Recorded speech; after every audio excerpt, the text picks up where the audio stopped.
As my friend Ferris Jakob likes to say, everything is PR, which simply means that in 2021, everything your brand does is either an opportunity to support your ongoing narrative or a risk to harm your brand. Burger King and KFC are good examples of brands that have successfully restructured their marketing calendars around that quickening news cycle, building ideas to headlines rather than commercial breaks. Welcome to the Pop Marketing Podcast, and this week we're talking with my friend Alyson Campbell, the CEO and founder of Heart and Soul PR based in Los Angeles, California. We're going to be talking to her about how PR and the communication team fits into the modern marketing campaign and also what journalists are looking to write about. If a great sunset picture posts on Instagram and nobody's there to see it, did it actually even happen? I mean, not really. Earned media is a pop marketing superpower, and luckily, we have Alyson to help us understand how to shape our ideas to better spread and to feed into the mainstream. Here's Alyson on the Pop Marketing Podcast. Thanks for coming. Hello, everybody, and welcome back to the Pop Marketing Podcast. I'm Joe Cox, the Pop Marketer, and today, a very special guest, Alyson Campbell. How are you doing? Hi, Joe. I'm great. How are you? Oh, I'm great. I'm good. We're not recording this straight out at the new year yet, but it is still holiday season, new year. So it's kind of like that sprint between Thanksgiving and the end that we're in. And you know the business that we're in, the marketing, PR, agencies in general, it's not usually the most quiet. Growing up, you thought you would just get these giant breaks, but it tends to be some of the busiest. People trying to spend money, finish up projects so they don't have to think about it for the next couple of weeks. Exactly. So that plus being home, plus the craziness of that, it's business as usual. It's business as usual here. I'm really excited about this episode and having a chat with you because of this. So, starting Pop Marketer and the understanding of pop marketing has always had a really crucial part of that a lot of people don't know. A lot of people would say, hey, a campaign comes out. Let's take, for instance, the one from KFC that's coming out, which is like AC Slater starring in a Lifetime movie, 15-minute Lifetime movie for KFC, playing the Colonel with a love story. Genius idea and great. But a lot of people don't understand the idea of their part of that job is press and having the press help us get that story out. Because guess what? Us recording that, the Lifetime movie has not come out. But it's in your feed. I promise you, it's all over your feed. There's headlines everywhere about it. And does that just happen, Alyson? Well, headlines sometimes do happen. That's the power of virality, right? But that's the golden question, right, from the client is, how can I go viral? And it's just something that you can't really answer because you could do all the sponsored and paid media in the world, but your story still has to be cool and it has to resonate. So it doesn't just happen. Yeah, it doesn't just happen. And those are really what, in the past, that crucial part of, that intersection of popular culture and what people are talking about and brand marketing is PR and publicity of those ideas. And like you said, I think it's really important to say just off the top, I can't make your idea that no one cares about into something somebody magically cares about with powers, unless you have them, and you might totally have those. But it's more about, can I get to the idea to the right places if it has the legs to do so. Yeah. And I think one thing that's really great, Joe, at the kind of creative concepting period is smart brands will bring in PR to help drive the strategy, not just say, here's our news, get it out there. We think this is cool, but getting the public relations professionals' perspective on, is this newsworthy? Is this something that's going to resonate with consumers? I mean, this is too close. This is too close. Like, this is Okay, I'll tell a couple of things. A couple of secrets are every great idea I've ever been part of that really gets out there in the world and really tries to put that dent in culture. Every idea has had PR in the room for that strategic part of it. And a lot of it was just so we didn't sell in an idea that we all thought was cool and it turned out it just wasn't interesting to anybody else or whatever that may be. Right. And what I've seen in the past, and it's kind of like social media, it has been in the past too, is that kind of media and as well, any communications, you get called in after the idea in the traditional set. In the olden Yeah, days, you get called in absolutely. and be like, cool, this is the idea. It's wrapped, it's a commercial or whatever it is. Now your job is to put like fairy dust, whatever you all do, on this idea to make it famous. And if it doesn't get famous, it's totally on you. Right. I couldn't have said it better, Joe. You broke it down perfectly. And I will say I have totally been there, and in your career as a marketer, this is really where the rubber hits the road of understanding, like you said, who to bring in the room and when. Could you talk a little bit about what PR, if you're going to bring PR team to the table, what do they bring with them? Like what are you looking for when you come in there? Yeah, I mean, I think this is something that is so important, Joe, and so critical, right? You said the beginning of the process, right? And I think that's the key.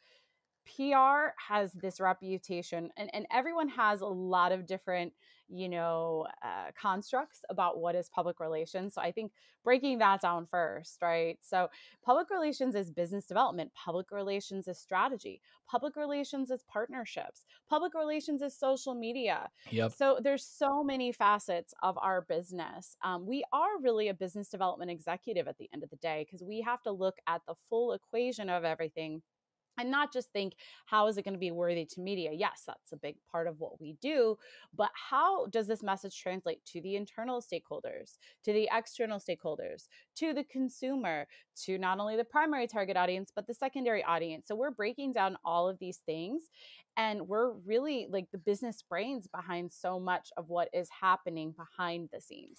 Yeah, I mean, Wall Street, how does Wall Street react to it, right? Like there are so many different facets of when that communication comes out, is it hitting those right notes at that time?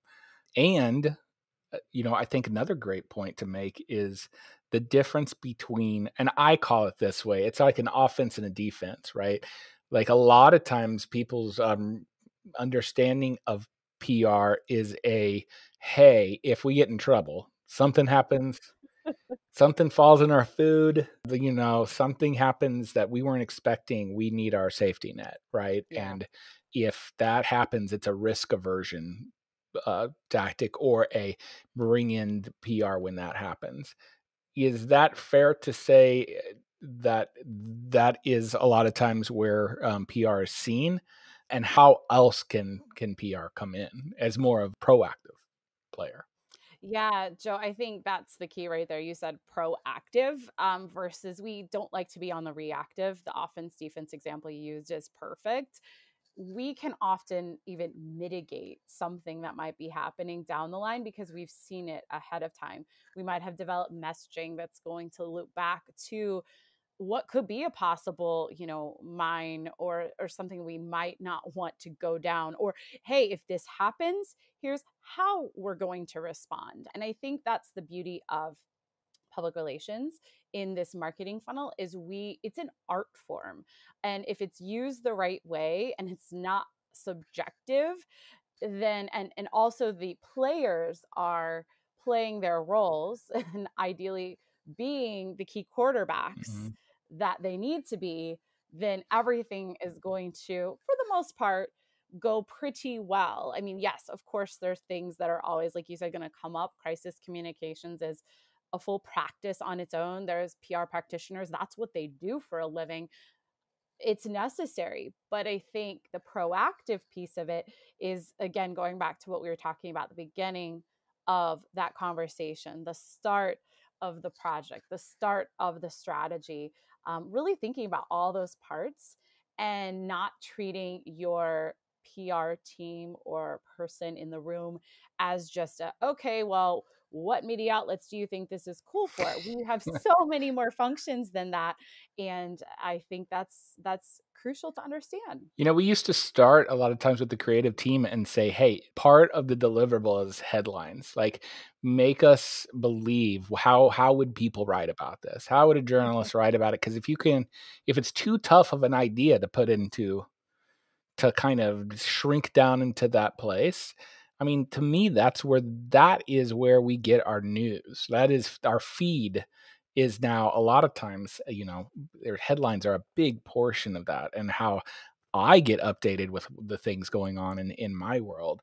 So I do think it is a needed piece of that. And I even put it to a lot of time to and you said it's the choreography of an idea, right? Like the Yes. choreography of what happens when and how do we get the most out of this idea, because we could just play a KFC a 15-minute mini movie on Lifetime and just that's the idea and we just put it out on there, and I think there'd be a lot of people weirded out if it just showed up without some kind of push out there. I think it's probably a good time to say, how did you land into the world of PR and working with not only agencies and but brands on this proactive piece of what PR looks like? Yeah, thanks for asking, Joe. This is a really interesting one and something I think is important for everybody to learn in this creative world that we're in. No one is forced into a certain kind of box. I did not intend to pursue a career in PR. I was in journalism. So I was going to school. I have my BA in journalism, and one of the things I think that makes me a good PR practitioner is because I understand, you were talking about this, how media think and what they're interested in writing about, from being on that side in the newsroom and reporting out on key headlines, like you said, or key stories or whatever. So I didn't set out on this traditional path. And I tell, students I mentor and people I talk to, you don't have to be in that exact title or role to be able to get into an area of the creative industry that you're interested in, which I think is great, because I think there are some, limiting beliefs around, well, this is all I can do, Yes. so I think there's so many ways that, we can all get involved in different ways, and so I started my career off in a small Midwest town in Ohio, actually. And I was always looking for kind of just new opportunities. And with so much media and journalism, of course, and just the creative happening in New York City, I literally after the day after I graduated college, Joe, I flew to New York City and began interviewing. And that was also a result of just hard work and boots on the ground and like emailing and Yeah. networking and just saying, I want in, even if it's just a conversation, that's okay. I want to, figure out what this world is all about. And started interviewing and landed at my first big agency in New York City right out of school, and worked on a lot of really cool brands, Joe, from Mercedes Benz, British Airways, Welch's. I mean, we're talking CPG, luxury, beauty, fashion. So it was a really great way to cut my teeth. Yeah, that is definitely one way to cut your teeth is like just jumping in the deep end. You'll learn a lot really quickly. Yes, You don't sleep a lot, but who's sleeping a lot in New York anyway? exactly. Question, why, and I've always wondered this too, and I can make some guesses, but I won't. What it seems that New York is an extremely important town for many reasons, but when it comes to press, in my past, it's always comes down to New York no matter what. That is where the, press meetings are, that is where we go to get people in front of the Mhm. people that are going to, write a story or explore and do, a deeper piece or get products in front of as many journalists as possible. What makes New York such a cornerstone, or in the past has made that such a cornerstone for press? Well, I mean, nearly every media outlet is housed in New York City, right? So we would even build, like you were kind of talking about, what we call our media tours, Oh, where yeah. we would take our brand or our spokesperson around to the different publishing houses. Some, which still exist, they are getting fewer and fewer. So we can talk about, that, because I think it's important people understand the media landscape too. That's a critical role, of course, that we play in here in PR.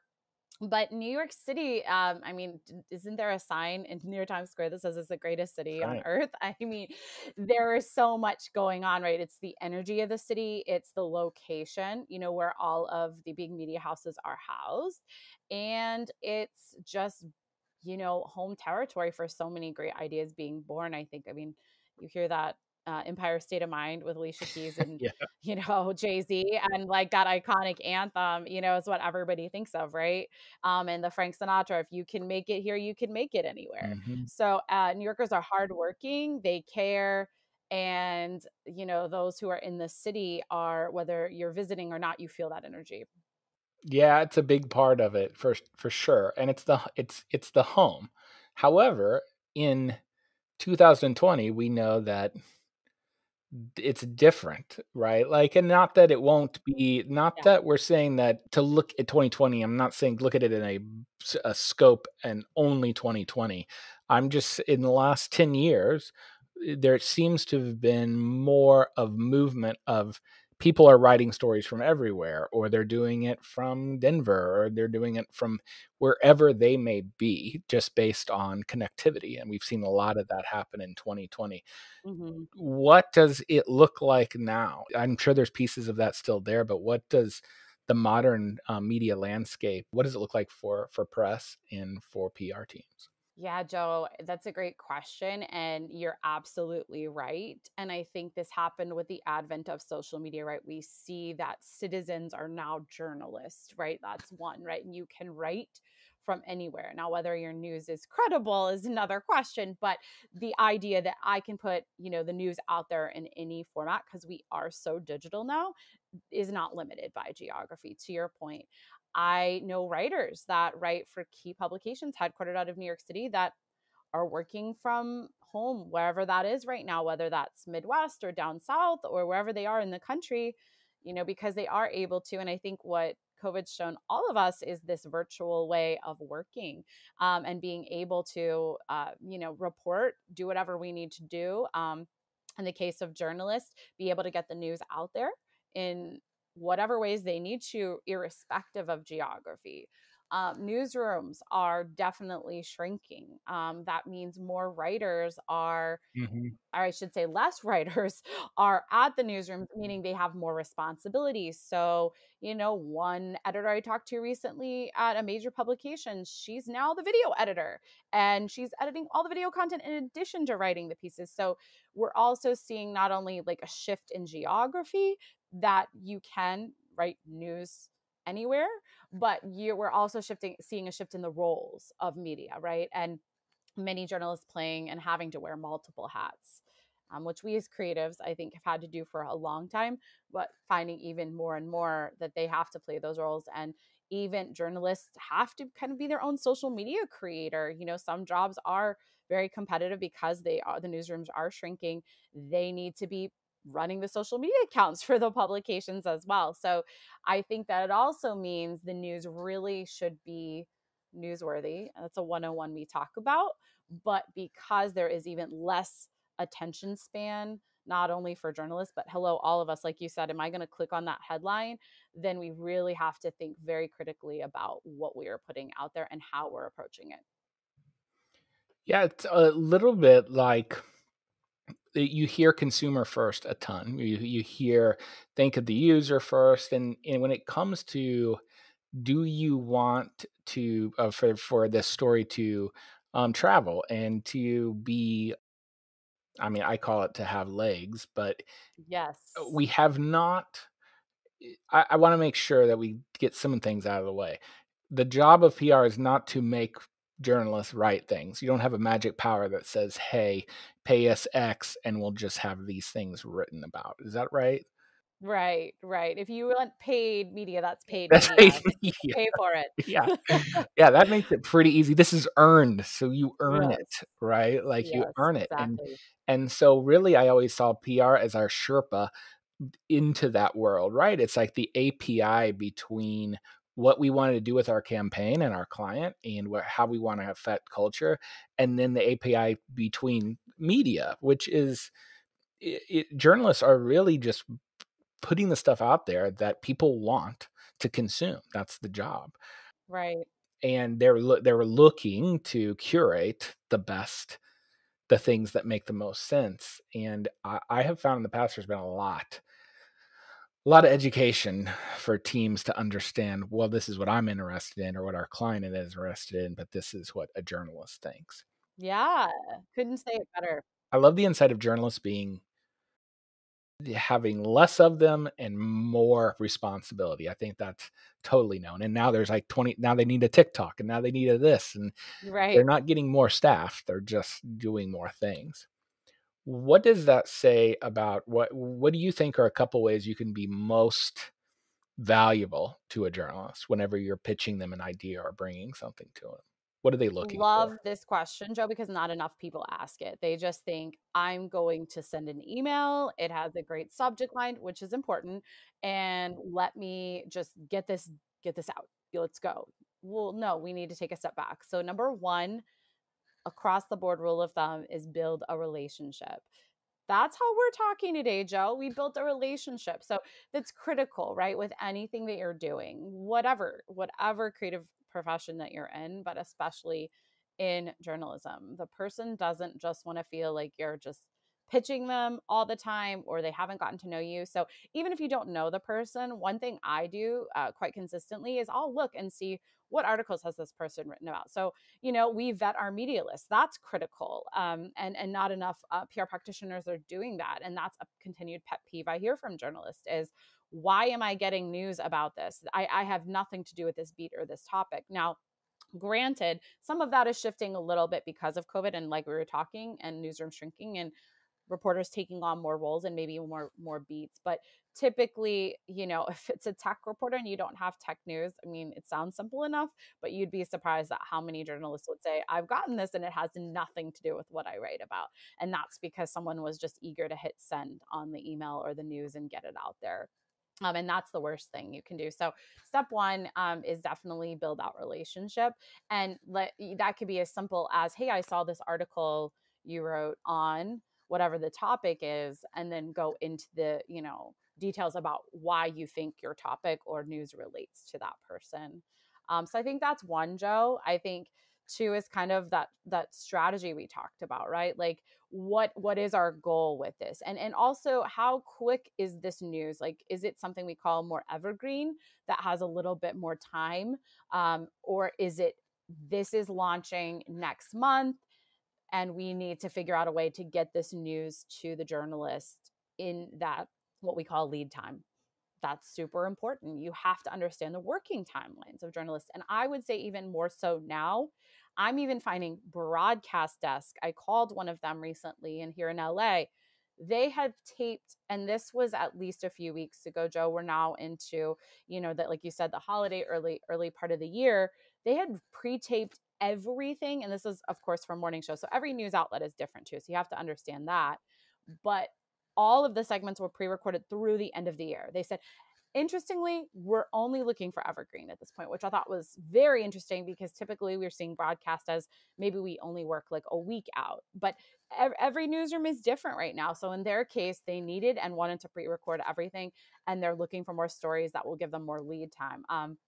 And then, of course, like your nightly news and things like that, in those more, hard news outlets, they're going to be doing more of those day-to-day quick turn stories, things like that. But I think that's critical piece as well. Understand how the press works. It sounds simple. It's not, but it is very much on the consumer side too. It's like, of course, we want to talk about consumers first, and of course, we want to put that kind of the consumer's mind first. But then, when you get into a room, the first thing is said is like, we have to sell this many widgets, and it's like, okay, well, we're already off base, and we're 2 minutes into the Right. meeting, and it feels like the same way for us. We really want the news. We want this to spread. We want people to talk about it, and we want it to be picked up, because being picked up and talked about by people is great, but it's a lot more scalable, and gives a lot more relevancy when we can get the right press to talk about it, or the right publication, or the right news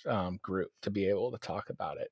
It is a bit 101, but I do think it's important that people understand like that the part of it, that the plumbing of how some of this works really helps whenever we're ideating, right? And whenever we're talking about an idea coming up.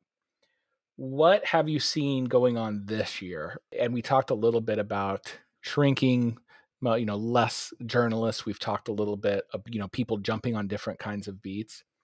What have you really seen this year that shows a really big trend in like, and when I say this year, 2020 still, what's the trend this year that you really see, hey, in 2021, these kinds of things are going to really, if you want a story to travel, these are some themes.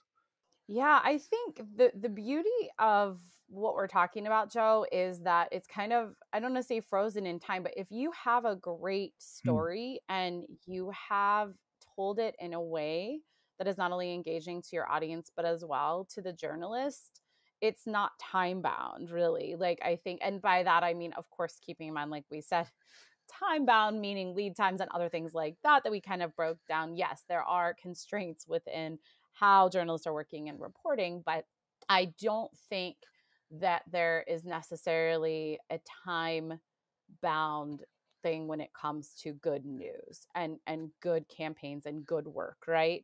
We always want to strive as creatives to put the best work out there in our marketing, in our campaigns, like, right, all the good examples you've given. And I think some brands have really pivoted and shown us how quickly, and I think that's key, Joe. I think that's really the better answer, is how quickly can you adapt to new way of working, new way of news cycle, new way of newsroom operating. I think all of that, those dials are critical. And if you can follow those, like, rules of engagement, you'll be really good. So, I can't say, oh, well, this is going to be so much more and this is, that's going to be so much more. I mean, yes, we're seeing more tech, Joe. That's of course, we've continued to see, like, the adoption of more AI and, like, consumer profiling. We've seen maybe less of that, trend of co-working now that offices have shut down. And we kind of talked about, you don't have to necessarily be bound by a geography to do your work. Um, we've seen, more celebrities, to your point, get more involved in maybe the overall pieces of a campaign, maybe not just as one-offs, and they've become their own marketers in launching their own brands. So those are just like a snapshot of some, like, high level trends, I think, that we're seeing from 2020. But I think as related to the media and journalism landscape, a great story will not be time bound. I like it. And I have seen, and I think that is a big one, is that the celebrities figuring out how to utilize and take more of a business mind. And when I say celebrities, it's athletes mixed in with everybody else, of really wanting to become a part of an entrepreneur, as well as whatever they're a celebrity for. And, I'm a big fan of Ryan Reynolds and all the crazy stuff that he does. But Yeah, unfortunately, not only is he that good looking, he's also like an extremely smart marketer, too. totally.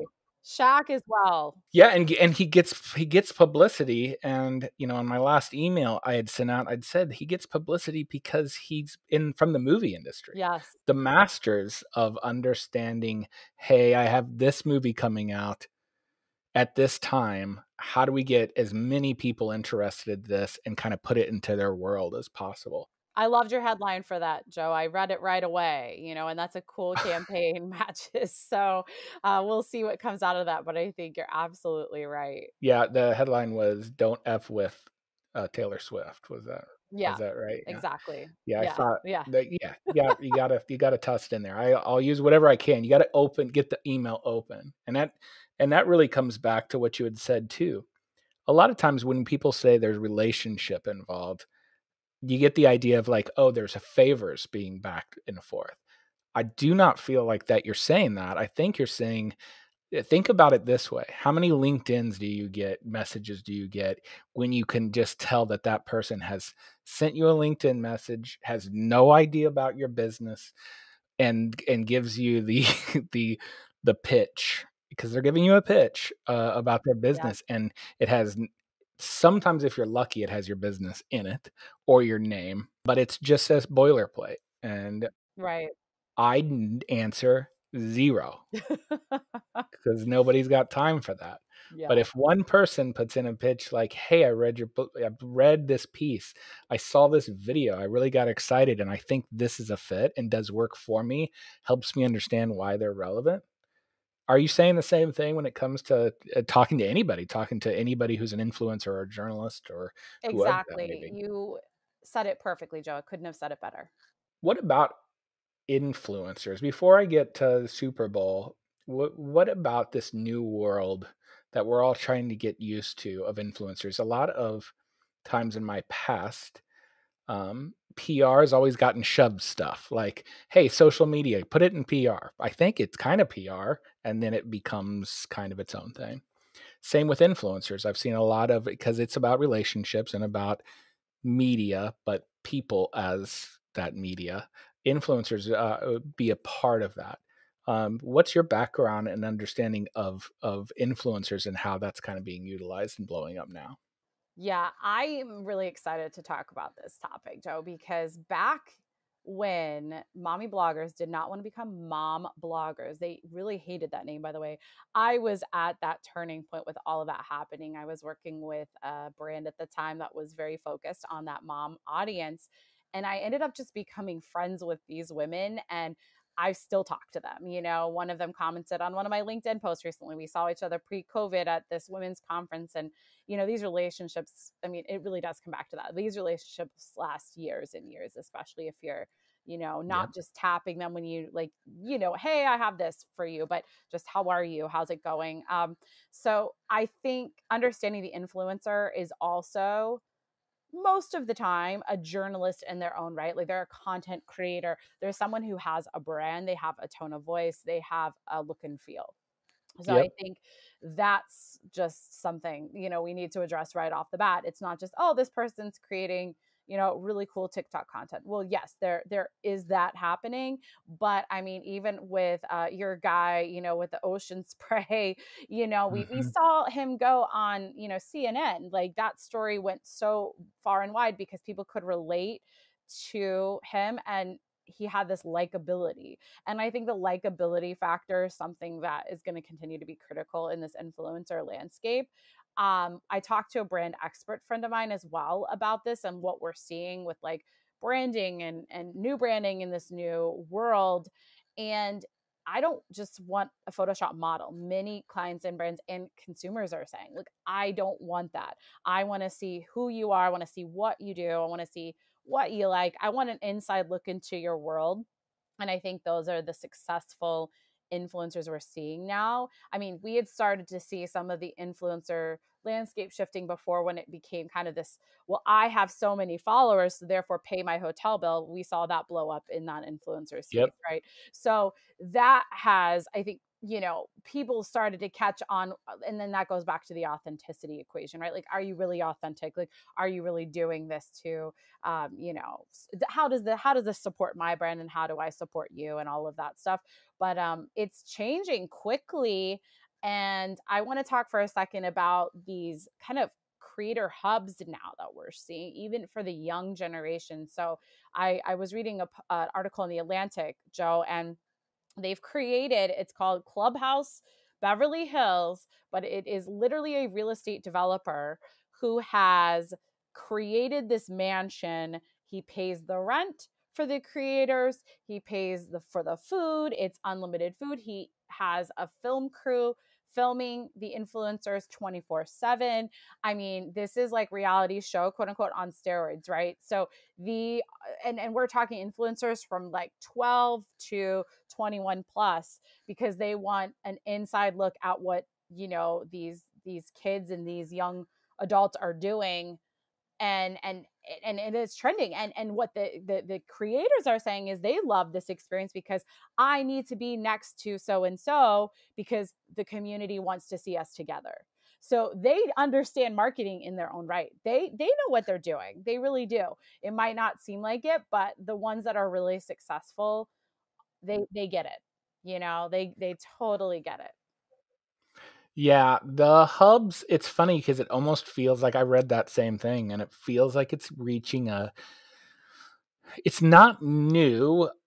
This way it's new, but it's been building to it. Like most ideas, right? Like we were getting, for the last 5 years putting together way better digs than I would stay in when I went to South by Southwest, and I would go over to our influencer like place wherever we'd have press come in, we'd have people come in, we'd do kind of, hey, this is the brand centerpiece, and they were just a really sick house with pools and crazy awesome things, and that's where the influencers stayed, right? Like that is where our that's where we wanted that action to be, not with us. So we stayed in way outside of town at South by. But that idea, and as well as back in the day, especially in LA and Hollywood, like the Vine, like there was Vine apartment buildings. Now Hmm. they weren't super nice. They were just apartment buildings that had just a bunch of Viners like lived in. Yeah. But this idea, and then TikTok really coming in, and to put cameras on it and to make it into an actual thing. I'm really upset that I didn't think of it. Right. Um, it's like you couldn't turn away from it. It's the best, like it's like the new housewives of whatever, right? Like that lifestyle. Every kid on the planet wants to be that right Yeah. now. Yeah. Absolutely. I mean, that goes to every facet of the influencer, whether they're on Twitch. Hello, why do we have that visual platform? That goes to, the TikToker, that goes to, so many routes. I mean, even just an Instagram influencer. I mean, so there's a lot of ways to Yeah. become a quote unquote influencer. There's a lot of different platforms. And it's like what you said, it's also knowing how to work that platform. So I mean, Vine was a very interesting thing when it came out, and that was very different, than Periscope. Then we started to see all these other tools, and of course, it goes without saying, with the pandemic, it's only accelerated parents of TikTokers getting on the platform, and many other people who may have not like joined in on this, content craze. They're getting in on the action. You're seeing even moms and daughters doing the dances together. I mean, it's It is really very interesting. interesting. But again, at the same time, I like what you're saying. It's like, hey, a story is a story. It's not doesn't have a timestamp on it. And then also relationships are relationships. And I've spoken on this for a long time, and it's tough because if you see influencers as a media buy, you're going to see it very differently than if you see it as something that is a relationship building and somebody to partner with, and to run your communication. And you'll see Yeah. that. And I'm not saying either one is wrong. I do think there are opportunities to utilize a lot of influencer or creators to be able to help you make content around a CPG or around whatever that they're actually using, and it work. But I've also seen it not work because you're just like, Hmm. okay, they're famous. Put it in their hand and let's go. I've always seen that, that it is long-term relationships that you're really kind of going after. Like I would way rather have 5 long-term relationships than Long term is just so send critical. out the same brief to 100 different influencers who just happen to have really pretty content.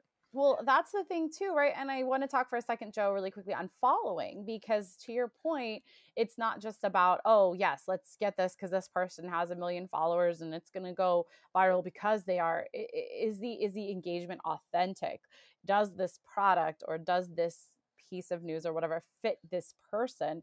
And I'd had a conversation with Overheard LA about this last year, and one of the talent agents at CAA, on how they vet their digital influencers. The campaign really has to align, and shame on those who don't take that approach, because you can see through it and consumers can see through it right away too. So I think the idea too that I've been counseling clients on for a while, since we've seen the evolution of blogging and influencers, is don't just count the number of followers. Let's look at, is this person really engaging, and do they have your target like in their pocket, right? Like, is this, because someone who has 1,000 followers and has so many people engaged is going to do a lot more for you than someone who has 10,000 followers but doesn't either relate to your product or it just doesn't feel authentic. Yeah, it is a tough concept to get. But it's really important to help leadership and your teams understand that if it's the right 1,000 people, if this person is just a sick artist and they have 1,000 different like other creators that get inspired by this person, those are those places where I'm always like, oh, you have to really look deep. Whenever I'm, and I'm sure you are too. I've always had a gift of looking under the hood, and I find it interesting. Who follows this person? Who are they getting? Who is mentioning them in a social post? What headlines can I bring up about them? Are not are they who they say they are, but how influential are they? Not just how much growth did they get on TikTok in the last 2 months, and Exactly. those are the ones that I really push to clients to say, hey, let's not, and this goes back to it again, let's get away from campaign thinking and start thinking about our strategy for creators in general, and how do we build kind of a group that is so perfect for us and so perfect for the brand that no matter what idea we bring to them, we know we have a home for them, because they're just like, they are wearing at Red Bull we had it, right? Like I got my start there, and it was, Forbes, Friends of Red Bull, and I couldn't wear a Red Bull hat. Only athletes and the influencers and the bartenders and the DJs could wear the logo, right? We would gift that to them. Long-term relationships. It's tough in a campaign type of world, but uh, when it comes to the bloggers, I know this is where it all came from. What did you see more success out of those little more long-term things, or did you see some cases where, hey, if it's the right fit, it's the right fit, short term or long term? I think it's a mix of both, Joe, and I think it goes back to what you're saying about the strategy, right? So, we did a mix of things. Just thinking about some of the campaigns that were more short form and quick turn content. Twitter parties, by the way, I sold into so many clients, and they were so great because we would also work with groups that knew, say, this community of moms, and that's the point too. Is like, don't think you have to go it alone as well as a marketer. Like there are, great synergistic partnerships that you can create with groups that know your target markets in and out. So it's not like I have to have every piece of knowledge about my target audience. Like, yes, you should try to gather as much as you can. But my advice is keep looking out for those opportunities to even engage with partners that can help you bring your campaign to life. And it's not because, oh, I want to throw them, 10 grand or whatever. It's like, no, because these people really have the expertise to do this in the right way for you. And it does actually help your manpower at the end of the day, right? Being caught in the weeds and things like that. But we did a mix of long form blog posts, and then we had our Twitter parties, and some other different social components, which was great because it was still community either way. But often we found too with like the Twitter parties, like in several cases of the campaigns I've worked on, trending hashtags. I mean, like that, for brands. So I think it all goes back to the strategy, but I think it's how you work those into the campaign. And I think there's different mediums that work for different things. Yeah, I think you would be. That is why you want somebody in the PR in the room, because you might be overlooking something, right? You just can't be. And I've told creative teams this. No matter how good you are or creative you are, you can't keep up. There's too much stuff going on in every single channel. And if you really want to be able to engage, we really need to bring in those people that understand and are looking under every rock and every corner to be like, I really like that, but it might not be traditional press that we're looking for. We might want to put together, to your point, what is the best kind of channels on the earned side to utilize? What's that cocktail or that communication plan? I love that, Joe. I think that's such a great thing. Like, what is the right cocktail? What's the right mix?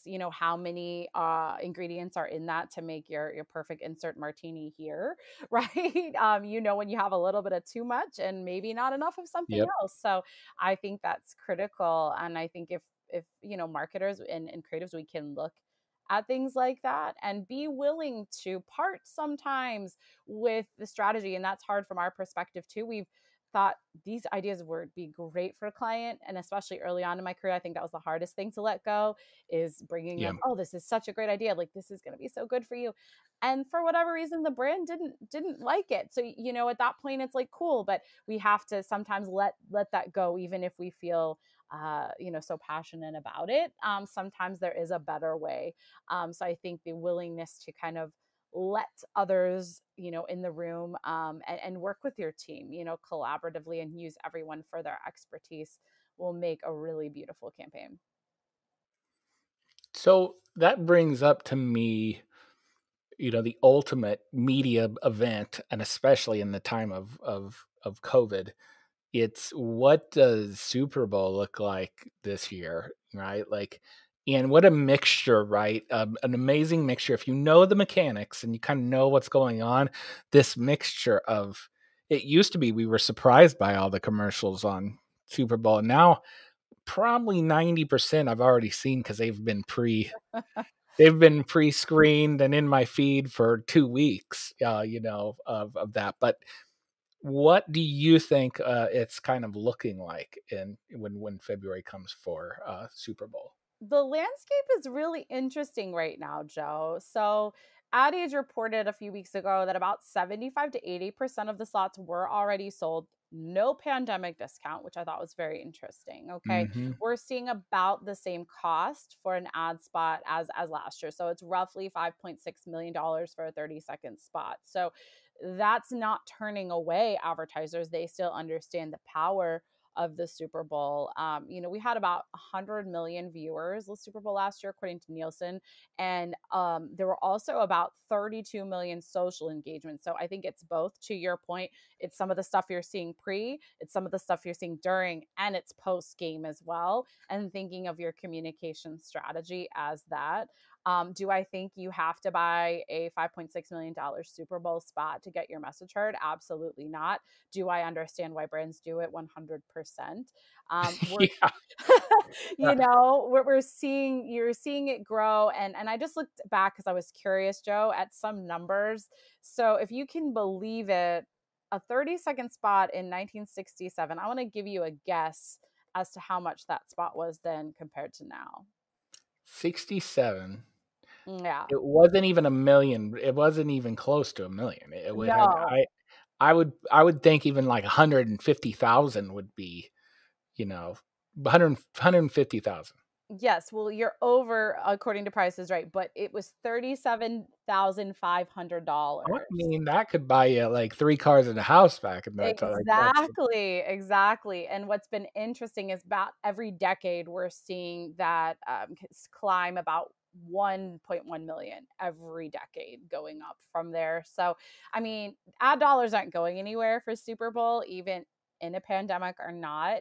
There's an opportunity for the game to be pushed through weeks, if needed. So, I think everything is Mhm. being looked at that way. But I think we are also seeing a shift in some brands saying, this is cool, I've done it, it works, but I am going to pivot my marketing dollars elsewhere. Avocados from Mexico is a good example of that. We worked prior with the Haas Avocado Board, who oversees all the avocado groups. So I know some of Avocados from Mexico's marketing, Super Bowl and not. That is a huge time frame when, guacamole and all that's consumed. They use that consistently. But instead of just using the one Super Bowl spot, this year they're actually turning to some of their more traditional shopper marketing incentives. They're using Troy Aikman, they're using Aaron Andrews, so they're still staying in that sports space, but they're looking at ways to increase purchase of avocados for game day, well prior, during, To post. the game. Yeah, which is Mhm. pretty interesting. And now they're using some AI modeling, their director of marketing was talking about, which is pretty cool to find out, are there shoppers we're missing or leaving on the table, which is pretty neat. It is, and avocados is one of my favorite, right? Like, in there, because it's one of those where, yes, I know there's a lot of guac eaten, but whenever you look at those lineup of brands, avocado always is what I love, those standouts where I'm like, "That's weird," and Yeah. then they have a nice weird spot that gets talked about.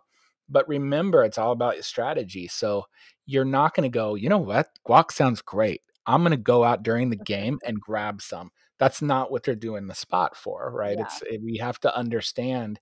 When I did work for Wingstop, they didn't want to sell any more wings on that night because they had so much trouble keeping up with this. That's the one night of the year, so that really wasn't the point. Um, I really want to quickly, before I let you go back to what I think was really crucial in that intersection of marketing and pop culture that's so important. If you're a brand and you're going in and you're like, you know what, the board just gave us 5 point, what was it, 5.6 $6 million. Yeah. for a 30-second spot, and I've seen this happen, and I've pitched for it. We need to make a crazy good spot. And then we're like, okay, well, what's left? What money do we have to have to your point, during, and post? What's the story we're trying to tell? And how do we maximize that insanely large spend? It's not about that 30-second spot. And I've heard a lot of people be like, nope, we literally, that taps us out. We have enough for a 30-second spot.